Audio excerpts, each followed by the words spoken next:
ओम नमो भगवते वासुदेवाय। ओम नमो भगवते वासुदेवाय। ओम नमो भगवते वासुदेवाय। नारायणं नमस्कृत्य नरं चैव नरोत्तमं देवीं सरस्वती व्यासं ततो जयमुदीरयेत्। नष्टप्रायेषु अभद्रेषु नित्यं भागवत सेवया भगवती उत्तमा श्लोके भक्तिर्भवति नैष्टिकी। ॐ अज्ञानतिमिरान्धस्य ज्ञानाञ्जनशलाकया चक्षुर्मीलितं येन तस्मै श्रीगुरुवे नमः। श्रीचैतन्यमनोभीष्टं स्थापितं येन भूतले स्वयं रूपः कदा मह्यं ददाति स्वपदान्तिकम्। वन्देऽहं श्रीगुरु श्रीयुतापतिकमलं श्रीगुरून् वैष्णवांश्च श्रीरूपं सागरजातं सहगण रघुनाथान्वितं तं सजीवं साद्वैतं सावधूतं परिजनसहितं कृष्ण चैतन्य देवं श्रीराधा कृष्ण पादान् सहगण ललिता श्री विशाखान्वितांश्च। हे कृष्ण करुणा सिंधु दीनबंधु जगतपते गोपेश गोपिका कांता राधा कांत नमोस्तुते। तप्त कांचन गौरांगी राधे वृंदावनेश्वरी वृषभानुसुते देवी प्रणमामि हरिप्रिये। वाञ्छाकल्पतरुभ्यश्च कृपा सिन्धुभ्य एव च पतितानां पावनेभ्यो वैष्णवेभ्यो नमो नमः। जय श्री कृष्ण चैतन्य प्रभु नित्यानंदा श्री अद्वैत गदाधर शिवास आदि गौर भक्तवृंदा। हरे कृष्णा कृष्ण कृष्णा हरे हरे, हरे रामा राम राम हरे हरे। हरे कृष्णा कृष्ण कृष्णा हरे हरे, हरे रामा राम राम हरे हरे। हरे कृष्णा कृष्ण कृष्णा हरे हरे, हरे रामा राम राम हरे हरे। हरे कृष्णा। आप सभी प्यारे प्यारे भक्तों का नित्य भागवत कथा में बहुत बहुत स्वागत है। हम भागवत के अभी दूसरे स्कंद में चल रहे हैं और 9वां अध्याय चल रहा है। बहुत जल्दी दूसरा स्कंद खत्म होने वाला है, बस इसके बाद एक और अध्याय बचा है।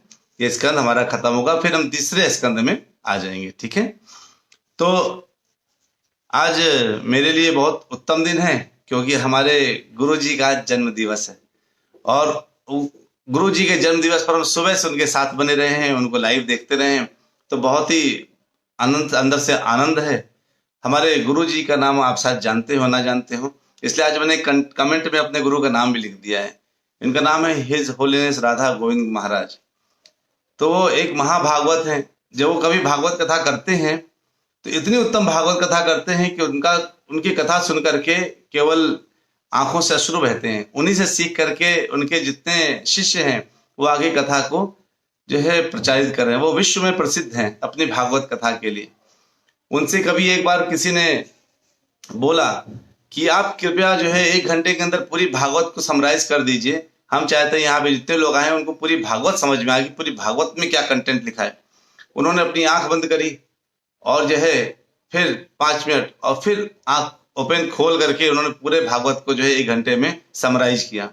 किस चैप्टर में किस जगह पर क्या लिखा हुआ है, किस स्कंद में क्या लिखा हुआ है, किस में कैसा क्या है, उन्होंने इतना उत्तम उसका व्याख्यान किया कि जितने लोग बैठे थे उन सबको बहुत आनंद आया और भागवत के प्रति, भागवतम के प्रति, श्रीमद् भागवतम के प्रति उनका सबकी रुचि बढ़ी और उसको जो है सुनने के लिए उनके अंदर और उत्साह आया। तो जब गुरु महाराज आप पर कृपा करते हैं, गुरुदेव कृपा करते हैं, तो आपके अंदर शक्ति आती है, क्षमता आती है कि आप उसका प्रचार प्रसार कर सकें। कहते हैं ना, तद्विद्धि प्रणिपातेन परिप्रश्नेन सेवया उपदेक्षन्ति ते ज्ञानम ज्ञानिना तत्वदर्शिना। हमें गुरु की शरण में बहुत ही विनम्र भाव से जाना चाहिए और उनसे प्रश्न पूछने चाहिए। तो कैसे? बड़े ही विनम्र भाव से, उनकी परीक्षा लेने के लिए नहीं, बड़े विनम्र भाव से जाकर के उनसे परीक्षा लेनी चाहिए। क्यों? क्योंकि वो उपदेक्षन्ति ते ज्ञानम, वो आपको दीक्षा दे सकते हैं क्योंकि उनके पास ज्ञान है और उन्होंने तत्वदर्शिना, उन्होंने तत्व का दर्शन किया है। उसी विषय में आज हम लोग श्लोक में ही पढ़ेंगे कि ब्रह्मा जी को भगवान ने दर्शन कैसे दिए और क्या है आत्म तत्व दर्शन, क्या होता है ना, ये सब हम लोग आज समझेंगे। तो इसलिए आज हमारे लिए बड़ा उत्तम दिन है, इसलिए मैंने आपसे वो बिंदु शेयर किया। तो अब हम लोग आते हैं 2.9.3 भागवतम का श्लोक। यर्हि वावमिहिं स्वे परस्मिन् काल माययोः रमेत गत सम्मोह त्यक्त्वा उदास्ते तदाभयम्। कहते हैं तदोभयम, किस तरह से जो मैं और मेरा है, ये सबसे पहले हमने कल क्या देखा था, मैं और मेरा की हमने परिभाषा देखी थी। मैं क्या है, मेरा क्या है। मैं, मेरे अंदर एक अहंकार है मैं, और मेरा क्या है, मैं हूं तो मुझसे संबंधित वस्तुएं भी होंगी जो मेरी हैं, है ना। इस शरीर से संबंधित मैं कुछ हूं तो मुझसे संबंधित कुछ वस्तुएं हैं, कुछ भी है वो मेरी है। तो जो अहंकार है वो हमने दो प्रकार का देखा था, एक वास्तविक अहंकार, एक झूठा अहंकार, false ego and true ego. False ego क्या है, झूठा अहंकार क्या है, जिसमें मैं उस चीज को इस शरीर से संबंधित महसूस कर रहा हूं जो इससे संबंधित नहीं है, वही माया है ना। जो नहीं है उसके होने की जो हमारी जो सोच है कि ये है और वो नहीं है, वही माया है। माँ या मतलब जो, माँ मतलब नहीं, जो नहीं है उसको हम सोचते हैं वो है इस शरीर से, तो वही मैं और मेरा का भाव प्रकट करता है। तो जो मनुष्य, तो कहते हैं जैसे ही जीवात्मा अपनी स्वाभाविक महिमा में स्थित हो जाता है और काल तथा माया से गुणातीत हो जाता है, वैसे ही वह जीवन के दोनों भ्रांत धारणाओं मैं और मेरा का त्याग कर देता है और शुद्ध आत्म स्वरूप में प्रकट हो जाता है ना। तो जैसे ही क्या चीज होती है, क्या क्या गुण, काल तथा माया से गुणातीत हो जाता है। गुणातीत का मतलब माया के 3 गुणों से ऊपर उठ जाता है। तो 3 गुण, सतोगुण, रजोगुण, तमोगुण। तो कहते प्रभु जी ठीक है, तमोगुण रजोगुण ठीक है, सतोगुण से ऊपर कोई कैसे उठ सकता है? भाई आलोक कहते हैं आपको सतोगुण में स्थित रहकर कार्य करना चाहिए। कहते हैं कि तुमको सतोगुण में, आप सतोगुण से भी कैसे ऊपर उठ सकते हैं, क्योंकि सतोगुण क्या देता है, सतोगुण आपको ज्ञानी होने का वो बताता है। जैसे आप ज्ञानी हैं, आप सुख, सतोगुण से होने वाले सुख को आप महसूस करते हैं, इसलिए आप सतोगुण में फंस जाते हैं। सतोगुण भी फांस देता है, बांध देता है इसीलिए। तो आप सतोगुण से ऊपर कैसे उठ सकते हैं? सतोगुण और रजोगुण तमोगुण से। जब जो भक्त होता है, जो वैष्णव होता है, वो तीनों में नहीं बनता, वो उसके ऊपर रहता है। यानी हर चीज में भगवान को जो है नाम डालता है, भगवान को हर जगह वो अपना हर कारण का कारण, हर कार्य का कारण भगवान को मानता है, इसलिए वो सतोगुण से भी ऊपर उठ जाता है। इसलिए वैष्णव की वैल्यू सबसे ऊपर है। वो क्या जाति का, क्या धर्म का, क्या कुछ भी नहीं रह जाता। एक वैष्णव का कोई जाति धर्म नहीं होता, उसका एक ही धर्म होता है, एक ही जाति होती है, वो कृष्ण का भक्त है। और कहता है कि मैं दासानुदास, मैं दास के दास का दास हूं, मैं आपका डायरेक्ट दास बनने का भी काबिल नहीं हूं। हे कृष्ण, मैं डायरेक्टली आपका भक्त बनने का भी काबिल नहीं हूं, मैं तो आपके दासों के दासों का दास हूं। अपने आप को वो जो दास की भावना से जो अपने आप को प्रस्तुत करता है या अपने आप को महसूस करता है, तब जाकर के उसके अंदर भक्ति आती है ना। भौतिकता में अगर आपको बढ़ना है तो आपको अपनी तारीफ करनी पड़ेगी। देखो मैं इस देश का प्राइम मिनिस्टर हूं, मैं अपने घर का मालिक हूं, मैं ये हूं, मैं उस वो क्षेत्र जो बेंगलोर में पर्टिकुलर क्षेत्र और क्षेत्र में मेरा अधिकार चलता है, क्योंकि आपने इसको भौतिक शरीर से जोड़ रखा है, इसलिए वो मैं की भावना आ रही है।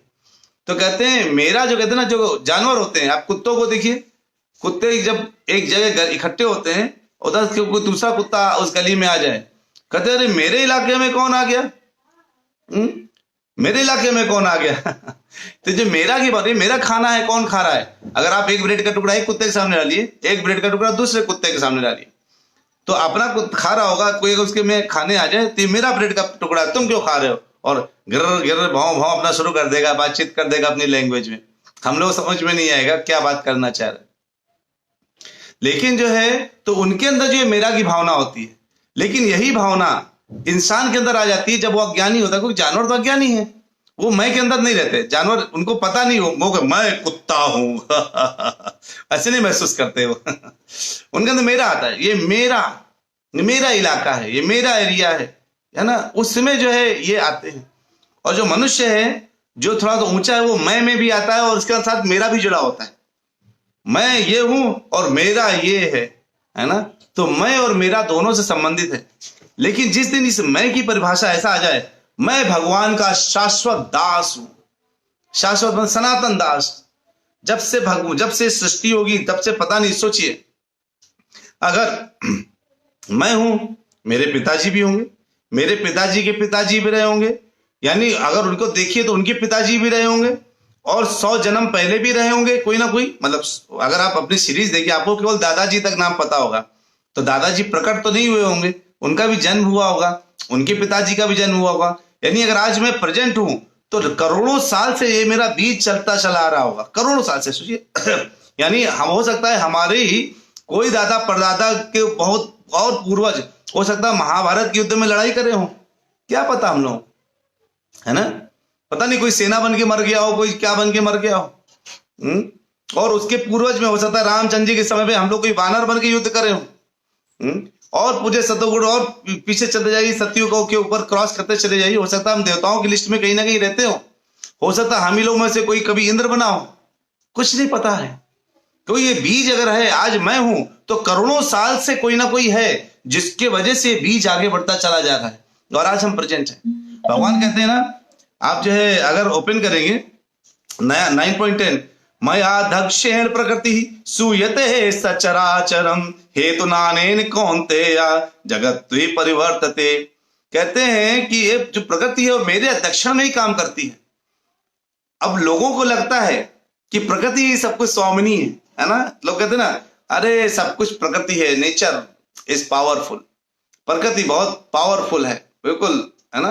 तो प्रकृति पावरफुल है, सच में पावरफुल है, क्योंकि वो भगवान के डायरेक्टली अध्यक्षण में काम करती है ना। जिस ढंग से कोई बहुत बड़ा जो है मिनिस्टर हो या डीएम हो या उनके एक सिपाही अगर उसके संरक्षण में काम करे तो सिपाही पावरफुल हो जाएगा, है ना।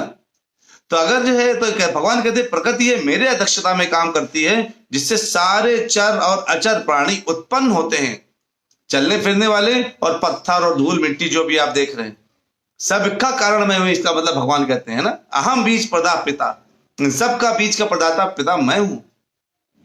तो जो है इससे जिस समय हमें पता चल जाएगा कि अरे वास्तविक जो भगवान का जो शाश्वत दास, मैं तो भगवान का शाश्वत दास हूं। और हमें क्या मान बैठता हूं अपने आप को, मैं तो मालिक हूं है ना। मैं अपने आप को शाश्वत दास मानने के बजाय क्या मान रहा हूं, मैं तो शाश्वत मालिक हूं।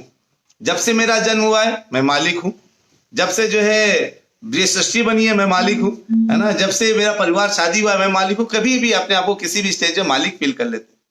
आप मालिक नहीं, क्या है, मालिक नहीं है, क्या है फिर, दास हैं, है ना। किसके दास हैं, भगवान के शाश्वत दास हैं, ठीक है। और जिस समय ये महसूस हो जाता है कि मैं भगवान का शाश्वत दास हूं, उस समय क्या होता है, हम उस समय ट्रू ईगो में होते हैं। वास्तविक अहंकार है हमारा, वो है ना। वो जो वास्तविक अहंकार है वो होता है ट्रू ईगो, वास्तविक अहंकार कि मैं भगवान का शाश्वत दास हूं। मैं किसका भक्त हूं, अरे उनका भक्त हूं जो बचपन में थे तो जो है वो जब मैया डंडा लेके डांट दिखाती हैं तो शुशुक मतलब ऐसे ऐसे करके रोते हैं। और जब जो है उनको कोई चैलेंज करता है तो उसको एज इट इज वहीं से खत्म कर देते हैं, है ना। तो वो है, हम उनके शिष्य हैं, उनके भक्त हैं। तो हम भगवान के, अगर हम अपने आप इस अहंकार को रखते कि मैं भगवान का मैं भक्त हूं, मतलब मुझे अंदर वो सारी गुण हैं कि मैं 4 चीजें नहीं करता हूं, है ना। मांसाहार नहीं करता हूं, व्यभिचार नहीं करता हूं, नशा नहीं करता हूं, जुआ नहीं खेलता हूं, साथ में मैं जो है क्या करता हूं, ये सब के साथ, चारों चीजों के साथ साथ मैं भगवान की भक्ति करता हूं, जपा करता हूं और अपने आप को तृण के समान समझता हूं और मैं अपने आप को दासानुदास समझता हूं, आपका सबका मैं सेवक समझता हूं। तो उस समय ये आ जाता है कि आप भगवान की भक्ति के काबिल हो जाते हैं। और आपके अंदर से जो मैं और मेरा का बोध है वो खत्म हो जाता है, तब ये आत्मज्ञान, आत्म तत्व का ज्ञान प्राप्त होता है जो ब्रह्मा जी को प्राप्त हुआ था, है ना। कहते हैं कि ब्रह्मा जी कैसे निकले, ब्रह्मा जी कमल से आए, उनका जन्म वो निकले, और कमल से आने के बाद क्या हुआ, जब वो ऊपर बैठे और कमल से में विराजमान हुए, और उस वक्त उनको पता नहीं चला कि उनका जन्म क्यों हुआ है। वो ये जानने की कोशिश कर रहे थे उनका जन्म हुआ क्यों है, और उस जन्म के लिए वो उस विचार के लिए क्या कर रहे हैं, वो लगातार विचार कर रहे हैं, मेरा जन्म क्यों हुआ है, मैं क्यों आया हूं, है ना, आने का कारण क्या है ना। ये ब्रह्म जिज्ञासा पैदा होती है, तब जाके वो जो है बिल्कुल पूरी तपस्या में लग जाते हैं, लीन हो जाते हैं, और सोचते हैं, विचारते हैं, और फिर उनको दीक्षा प्राप्त होती है और भगवान स्वयं दीक्षा देते हैं। तब भगवान प्रसन्न होकर के उनको बताते हैं, तब उनको आत्म तत्व का ज्ञान होता है, वो अगले श्लोक में मिलेगा, है ना इसमें। और तो कैसे, तो कहीं प्रभु जी मैं कैसे करूं, क्या कर सकता हूं जिसकी वजह से मेरे जो अंदर का ये जो झूठा अहंकार है ये खत्म हो जाए, क्योंकि ये झूठा अहंकार है जो मुझे लगातार दबाने की कोशिश कर रहा है, हर समय मुझे महसूस हो जाता है, और इसी वजह से मुझे क्रोध पैदा होता है, इस झूठे अहंकार की वजह से क्रोध पैदा होता है। मुझे क्या करना चाहिए, तो भगवान ने इसका आंसर आपको 14 बहुत श्लोकों में दिया है, लेकिन 14.26 में भी दिया है। क्या कहते हैं कि कहते हैं माम चयो व्यभिचारेण भक्ति योगेन सेवते सा गुणान समतीतान ब्रह्म भूयाय कल्पते। कहते हैं जो समस्त परिस्थितियों में अविचलित भाव से पूर्ण भक्ति में प्रवृत्त होता है, अविचलित भाव से पूर्ण भक्ति में प्रवृत्त होता है, वह तुरंत ही प्रकृति के तीनों गुणों को लांघ जाता है और इस प्रकार ब्रह्म के स्तर तक पहुंच जाता है। भगवान ने सॉल्यूशन दे दिया, है ना, कि कैसे ये तीनों स्तर से कैसे आप लांघ सकते हैं, तीनों गुणों के स्तर को कैसे लांघ सकते हैं, है ना।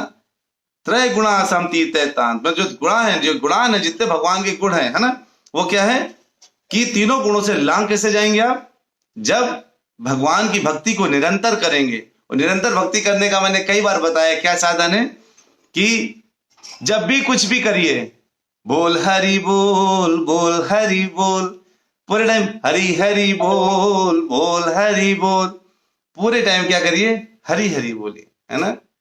तो ये जो हरि है, जब आपके मन में जो जुबान, जब भी आप कुछ काम कर रहे हैं तो भी बोलिए हरि हरि हरि हरि, है ना, तो भगवान बहुत प्रसन्न होते हैं।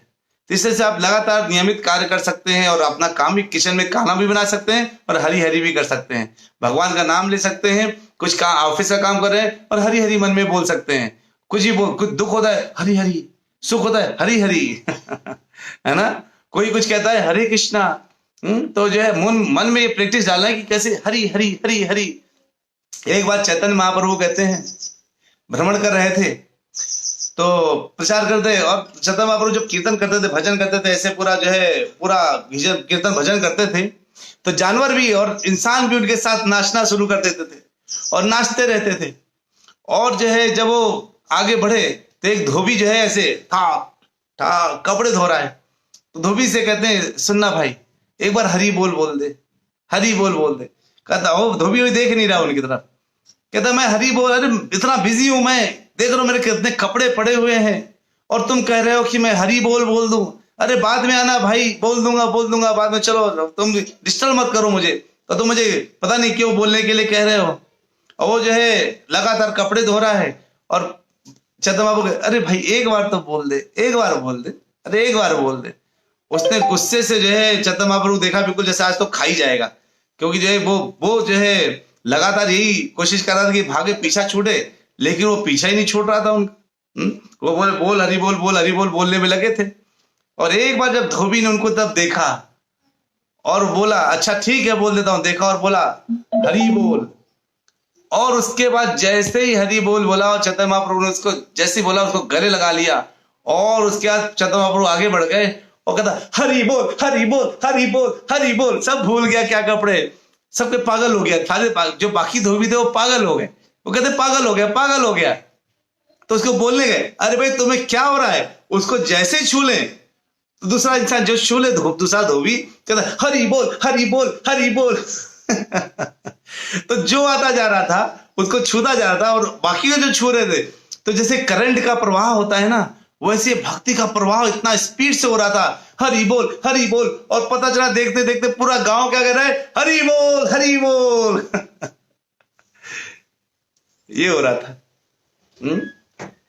ये प्रभाव है भगवान के नाम का। हम जब भगवान का नाम बड़े, तो भगवान कहते हैं ना कि जब तुम इन सब से लगातार हरि हरि हरि बोल हरि हरि करते हो, लगातार भक्ति में स्थित रहते हो, तो तुम क्या होते हो, तुम किस स्तर जा सकते हो, ब्रह्म भूयाय कल्पते, तुम ब्रह्म की स्तर तक पहुंच गए हो, ये तुम जान सकते हो। ब्रह्म भूयाय कल्पते, है ना।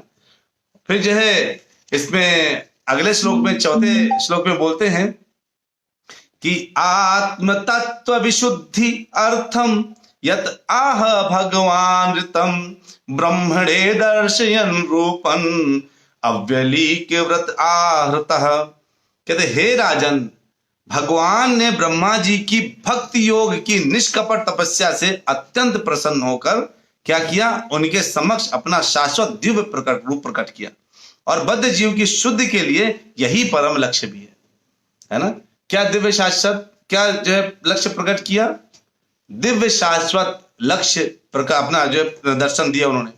तो ये कैसे होता है, जब हमको भगवान हमें दर्शन क्यों नहीं दे रहे, भगवान हमें दर्शन क्यों नहीं दे रहे, आखिर भगवान ने हमें दर्शन दिया क्यों नहीं? तो जो है इसलिए दर्शन नहीं दिया क्योंकि आपके जो भगवान की भक्ति में जो भी एक रही होगी ना, जो कमी रह गई होगी, इसलिए भगवान ने आपको दर्शन नहीं दिया। नहीं तो भगवान आपको क्या कहते, भयंकर दर्शन देते, 100% दर्शन देते अपना, और अच्छे से दर्शन देते, और आपको तब महसूस होता कि हाँ भगवान ऐसे हैं। अभी क्या है स्थिति, आज की स्थिति में क्या है, हम लोग जो है सोचते हरे कृष्णा कृष्णा कृष्णा, मन इधर तो भाग रहा है और भगवान दर्शन नहीं दे रहे, आनंद नहीं आ रहा, अच्छा नहीं लग रहा, क्योंकि हमको जो है ये ज्ञान ही नहीं है अभी कि हमने अभी भक्ति के लेवल तक बढ़े ही नहीं है ना। हम लोग क्या कर, ब्रह्मा जी क्या 1000 साल तक तपस्या करते रहे, क्या प्रभु जी हमारे तो जीवन 1000 साल नहीं है, हम तो बहुत छोटे से जो है बहुत कम उम्र के लिए बिल्कुल है यहाँ पर, छोटे मतलब 100 साल 80 साल के लिए, तभी चैतन्य महाप्रभु आए कृपा करने के लिए, और कहते हैं देखो तुम केवल हरे नाम ये केवलम कलौ नास्तो नास्तो गतिरन्य था। अरे तुम्हारा जीवन छोटा सा है, इस छोटे से जीवन में केवल एक ही चीज है, एक तत्व को जानना है, क्या है कि हरि नाम हरि नाम हरि नाम कहते जाओ। राधा कृष्ण बोल बोल बोलो रे सबाई, हरे कृष्ण बोल बोल बोलो रे सबाई। चतुर महाप्रभु कहते हैं अरे सभी लोग हरे कृष्णा बोलो, राधे कृष्णा बोलो, हरि बोल बोलो, और ये जब सब बोलोगे तब जाकर के क्या होगा, तब जाकर के आपका चेतना शुद्ध होगा, तब चेतो दर्पण मार्जनम, जब चित्त के दर्पण का मार्जन हो तब क्या होगा, चेतो दर्पण मार्जनम भव महादावाग्नि निर्वापणम श्रेयः कैरव चंद्रिका वितरणम विद्यावधूव जीवनम, है ना।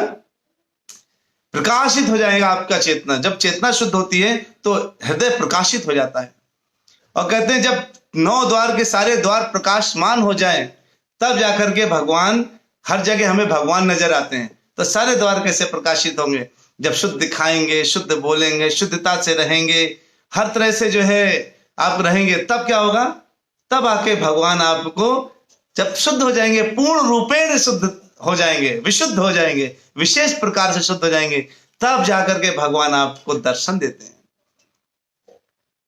हमारे गुरु महाराज हिज उल्लेस राधा गोविंद महाराज कथा करते हैं, और 10 मिनट के अंदर जब कथा करते करते अचानक कथा में प्रवेश कर जाते हैं, और प्रवेश करते ही ऐसे स्तब्ध हो रह जाते हैं, और फिर अचानक उनको कथा करते करते कभी ऐसा बहुत रियलाइजेशन हुआ है, ऐसा लगता है साक्षात वो भगवान का दर्शन करके, और फिर आंखों से केवल आंसू बहते रहते हैं।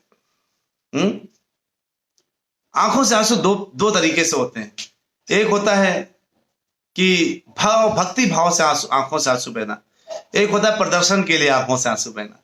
वो दोनों में अंतर समझ में आ जाता है। जो प्रदर्शन के लिए आंखों से आंसू बहाते हैं वो केवल प्रदर्शन तक स्थिर रह जाते हैं, लेकिन जिनका भक्ति भाव से आंखों से आंसू निकलता है वो कहाँ पे पहुंच जाते हैं, वो उच्चतर स्तर पे पहुंचते हैं भक्ति के, है ना, वो महाभागवत कहलाते हैं। और महाभागवत के मुख से अगर भागवतम का एक श्लोक भी कान में पहुंच जाए तो अंदर से मन जो है क्या होता है, शुद्ध हो जाता है। हम लोग जो है भागवत जो देख रहे हैं वो स्वयं प्रभुपाद जी की वाणी तो सुन रहे हैं, तो इसलिए हम कह सकते हैं हम लोग महाभागवत की वाणी सुन रहे हैं, इसलिए हम लोग बिल्कुल सुरक्षित तरीके से सुन रहे हैं, है ना। इसलिए आप लोग जो है, और जो तो तत्व है, आत्म तत्व, परमेश्वर और परम, जो कहते हैं ईश्वर और जीव दोनों ही आत्मा है, लेकिन एक परम आत्मा है और एक केवल आत्मा है। इसलिए एक जो है, एक सब चीजों से ऊपर है और एक सब चीजों से बंधा हुआ है ना, यही अंतर है। केवल आत्मा इस शरीर को प्राप्त करने के बाद बंध जाता है, लेकिन भगवान जब भौतिकता इस यहाँ पर आते हैं तो क्या होता है, वो बंधते नहीं है। क्या होता है उनका, वो बंधते नहीं है, वो बंध करके भी वो बंधे हुए दिखते हैं लेकिन वो बंधते नहीं है। यानी वो शरीर में है लेकिन शरीर उनका पूरा आध्यात्मिक है, पूर्ण रूप से आध्यात्मिक होता है भगवान का शरीर। इस चीज को मैं भगवान जन्म कर्म च मे दिव्यम एवं यो में तत्वतः, तो जो इसको एवं यो वेत्ति तत्वतः, जो इसको तत्व से जान लेता है कि मेरा जन्म और मेरा कर्म क्या है, दिव्य है, वो क्या होता है, वो बार बार इस जन्म मृत्यु के चक्कर से बच जाता है ना। तो अगर हम भगवान को भी अपने कहते, कई लोग कहते हैं भगवान एक महापुरुष है, कृष्ण एक महापुरुष है। अरे महापुरुष तो है ही है, वो छोड़ो, लेकिन कौन है वो उनका जानना जरूरी है। हम वो महात्मा गांधी जैसे महापुरुष नहीं है ना। तो महात्मा गांधी एक महापुरुष हो सकते हैं जो कुछ लोगों के उसमें, और जो है कई और लोग महापुरुष हो सकते हैं, लेकिन एक है जो भगवान स्वयं है ना। उनको हमें भगवान की तरह देखना है। भगवान हैं इसलिए हमें उनकी सेवा भगवान के भाव से करना है, ना कि हम उनको छोटे, अरे वो तो देखो इतना घटिया घटिया गाना बनाते हैं लोग, वो करे तो रासलीला और मैं करूं तो कैरेक्टर ढीला। अरे वो जो कर रहे हैं वो तुम कर पाओगे क्या? उनने गोवर्धन उठा दिया, उठा दो बेटा। हैं वो जो है जब छोटे थे, जब छोटे से बच्चे दूध मुआ बच्चे कहते दूध पीने, छठी में जो है छठी में पूतना जैसे राक्षसी को मार डाला, कई मील 11 मील लंबी पूतना उसको मार डाला, है ना। अरे आसान है क्या? तुम जो कहते हो वो तो करे तो रासलीला, मैं करूं तो कैरेक्टर ढीला। अरे तुम्हारा सारा पेच ढीला तुम्हारा कैरेक्टर ढीला नहीं है, पेच ढीला। इसलिए तुमको पता ही नहीं चल पा रहा है कि वो क्या कर रहे हो, तुम क्या कर रहे हो। इसलिए तुमको पता नहीं चल रहा। अपना पेच थोड़ा टाइट करो, और किससे? भक्ति रूपी स्क्रू से करो। आप सोचिए, जब वासुदेव और देवकी जी कहां पे थे? बेड़ियों में, बेड़ियां बंधी हुई थी, पूरी बेड़ियां बंधी थी, लोहे की मोटी मोटी जंजीरों से बांधे गया था, और गेट लगे थे मोटे मोटे, और उसके आगे हर एक फाटक थोड़ा थोड़ा 10-10 फीट की दूरी पर एक एक सैनिक खड़ा हुआ था चेक करने के लिए कहीं ये भाग ना जाए। और क्या हुआ? उस समय भगवान श्री कृष्ण का जन्म होता है, और जब वो आते हैं तो क्या होता है, जैसे ही उन्होंने अपनी गोद में लिया, वासुदेव जी ने जो है कृष्ण भगवान को गोद में लिया, वैसे ही उनकी हाथ की बेड़ियां टूट गई, गेट खुल गए, सब कुछ जितने प्रकार की जो उनकी समस्याएं थी, ऑब्स्टिकल्स थे, सबके सब खुल गए, छूट गए। सोचिए, अगर हम अपने हृदय में भगवान को वास दे दें तो क्या हमारी समस्याएं छूट नहीं जाएंगी? पूर्ण रूप से विश्वास करके अगर हमने हृदय में भगवान कृष्ण का वास कर लें, उनको अपने हृदय के हाथों रूपी गोद में उठा लें, उनको अपने हाथों से अपने हृदय रूपी हृदय में बैठ करके उसमें अगर उनको स्थान दे दें, तो क्या हमारी सारी समस्याएं दूर नहीं हो जाएंगी? हमको पूर्ण रूप से भरोसा होना चाहिए। जस्ट वासुदेव ने अपने हाथ में तो उठाया था भगवान को, और सारी बेड़ियां खुल गई थी ना।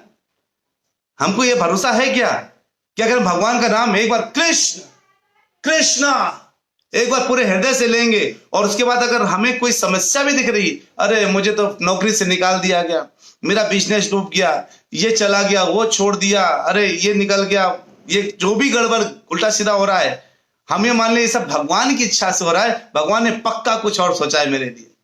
100% आपके लिए सोचिए कितना सही रास्ता खुल जाएगा, है ना।